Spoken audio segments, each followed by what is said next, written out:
SMS DMS में आपका हार्दिक स्वागत है। आज हम आपको भगवान शंकर के गले में नाग क्यों रहते हैं और पिहोवा में स्थित श्री पशुपतिनाथ महादेव मंदिर व रतलाम के विरूपाक्ष महादेव मंदिर के बारे में जानकारी देने जा रहे हैं। सावन का पावन माह चल रहा है।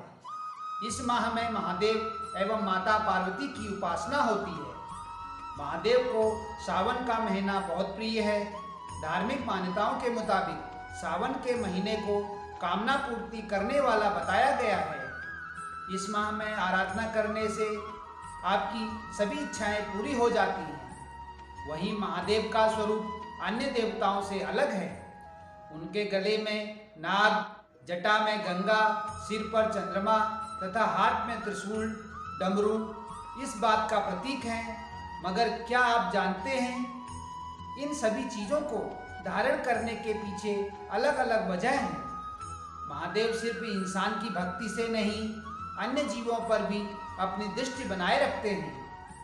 कहा जाता है कि नाग नागिन महादेव को अपना ईश्वर मानते हैं। उनके गले में भी सर्प की माला लिपटी रहती है।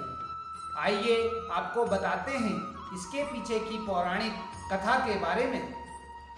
पौराणिक कथा के मुताबिक नागराज वासुकी महादेव के परम भक्त थे।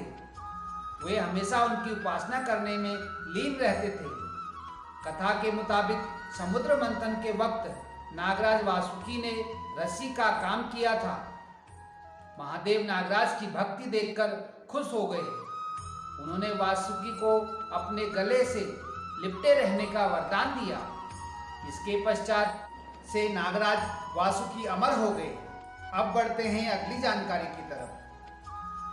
प्राचीन पृथुदक नगरी पिहोवा में श्री पशुपतिनाथ महादेव मंदिर 350 साल से भी पुराना बताया जाता है। नेपाल के बाद विश्व में इसका दूसरा मंदिर सिर्फ भारत के पिहोवा में स्थित है।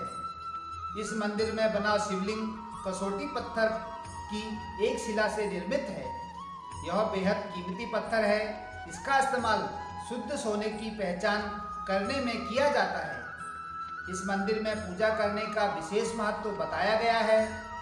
साधु समाज के अनुसार 12 ज्योतिर्लिंगों के दर्शन के बाद पशुपतिनाथ महादेव के दर्शन भी अनिवार्य बताए गए हैं। पिहोवा प्राचीन तीर्थों में से पवित्र तीर्थ है। इसका वर्णन पुराणों में मिलता है।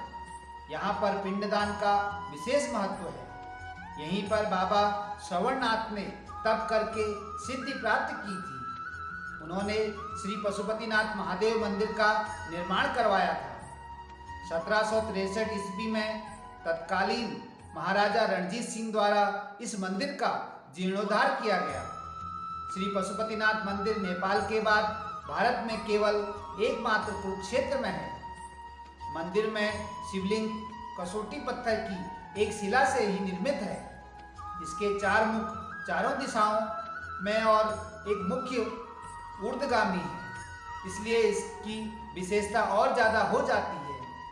साधु समाज हरियाणा के प्रदेशाध्यक्ष महंत बंसीपुरी ने बताया कि पशुपतिनाथ महादेव मंदिर में स्थापित शिवलिंग की पूजा का विशेष महत्व है।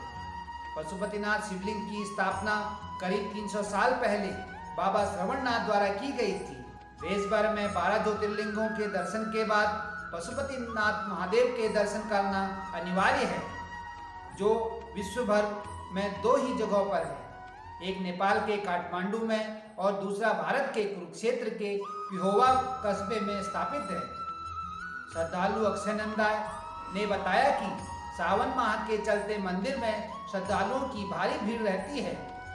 वे इस मंदिर से पिछले कई वर्षों से जुड़े हैं। मंदिर में नियमित पूजा करने से सभी मनोकामनाएं पूर्ण होती हैं।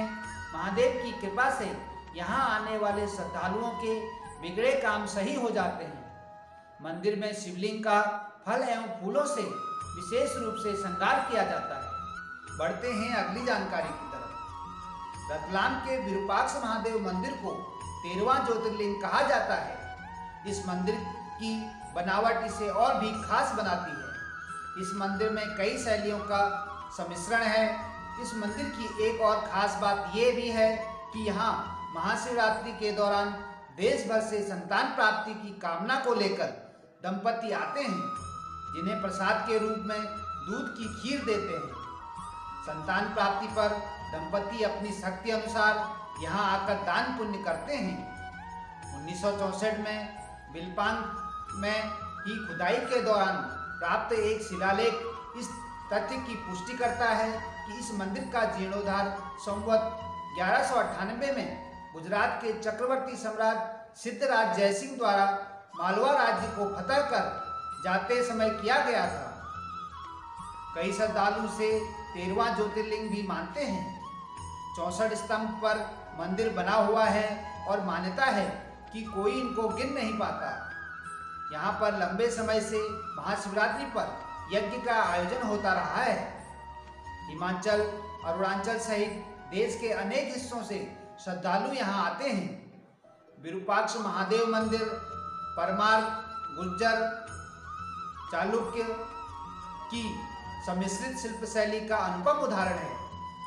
मंदिर का शिल्प सौंदर्य व स्थापत्य उस काल की शिल्प शैली के चरमोत्कर्ष पर होने का भी परिचय देता है।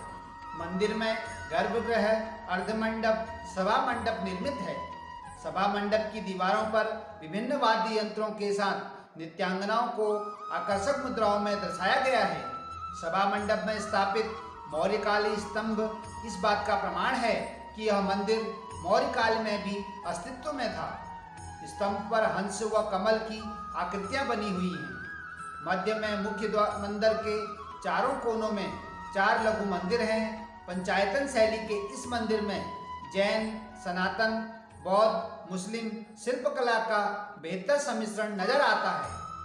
बढ़ते हैं अगली जानकारी की तरफ। द्वापर युग में जब पांडव अज्ञातवास में थे, तब अनूपपुर नगर में एक रात रुके थे। मान्यता है कि इसी दौरान पत्थरों से बिना जोड़ का एक भव्य मंदिर का निर्माण किया गया था। इस मंदिर को शहर व जिलेवासी शिव मारुति मंदिर, सामतपुर मंदिर के नाम से जानते हैं। मंदिर के गर्भगृह में भगवान शिव की प्राचीन प्रतिमा स्थापित है, जिसे पांडवों ने खुद स्थापित किया था।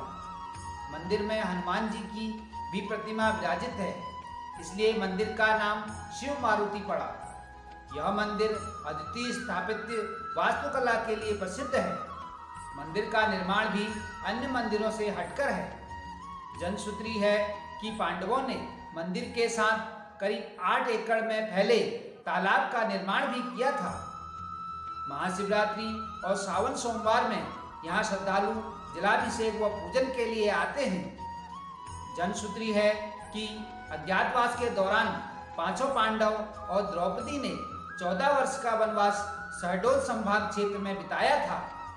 इस दौरान वे शहडोल में विराट मंदिर, लखबरिया, भटिया में मंदिर बनाने के बाद अनूपपुर पहुंचे थे। अनूपपुर में पांडवों ने मंदिर से करीब 1.5 किलोमीटर दूर सोन नदी तट के पत्थरों को तराश कर मंदिर का निर्माण किया था। मंदिर एक रात में ही बनाया गया था और सभी जगह पत्थर का उपयोग किया गया। सैकड़ों वर्ष पुराना यह मंदिर आज भी मजबूती के साथ स्थापित है। 4 स्तंभ मंदिर के अंदर बनाए गए हैं, जो मंदिर को आधार देते हैं। गर्भगृह के बाहर मुख्य द्वार पर भगवान विष्णु के 10 अवतारों के मूर्ति बनी हुई है और नीचे शेषनाग, माता लक्ष्मी और गणेश की प्रतिमा है।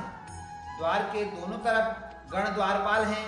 मुख्य द्वार के आगे 4 स्तंभों में बाईं ओर घोड़े में सवार भगवान सूर्य और नीचे हाथी पर सवार इंद्र की प्रतिमा बनी हुई है। दोनों स्तंभों में हरि प्रभु, कृष्ण और गोपियों की भी प्रतिमा है। मंदिर के पीछे भगवान शिव और विष्णु जी के परिवार की प्रतिमाएं पत्थर पर नक्काशी द्वारा बनाई गई है। शिखर पर उत्तर की तरफ मूर्तियां हैं। मंदिर अत्यंत प्राचीन है। शहडोल का विराट मंदिर जिस तरह से बना है, उसी तरह यह मंदिर भी है। माना गया है कि पांडवों ने यह मंदिर बनवाया था। यहाँ लोगों की अगाध आस्था है। सहभार, डेली हंट, डेली होम, धन्यवाद। भक्ति सागर SMS DMS, नमस्कार।